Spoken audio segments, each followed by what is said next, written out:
తమ్ముళ్ళారా వినండి, ఎంత దుర్భర స్థితిలోకి నువ్వు వెళ్ళిపోయినా ఆత్మహత్య ఎప్పుడు నీ జీవితానికి పరిష్కారం కాదు, నీ సమస్య పరిష్కారం కాదు. నువ్వు నిలబడితే, ప్రభు దగ్గరికి వస్తే, అది ఎంత జటిలమైన సమస్య ఉంటే ప్రభు నిన్ను విడిపించి తన మహిమ కొరకు నిలబడతాడు. దేవుని నామమున స్తోత్రం కలుగును గాక. దయచేసి పరీక్షల్లో ఓడిపోయినా పర్లేదు, నువ్వు ఉద్యోగం రాక ఓడిపోయినట్టు కనబడినా పర్లేదు, సమాజంలో ఒక పెళ్లిలో నువ్వు ఓడిపోయినా పర్వాలేదు, ఒక ఉద్యోగ వేటలో నువ్వు ఓడిపోయినా పర్లేదు, కానీ జీవితంలో మాత్రం ఓడిపోవద్దు తమ్ముడా. జీవితంలో మాత్రం ఓడిపోవద్దు. ఆ తీసుకున్న నిర్ణయం నిన్ను శాశ్వతమైన ఓటంలో తీసుకెళ్ళిపోద్ది.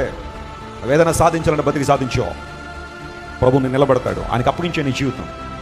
యవనస్తులారా, యవన చెల్లెంలారా, నేను చెబుతున్నా, ఆత్మహత్య ఎప్పుడు మీ జీవిత సమస్య పరిష్కారం కానే కాదో.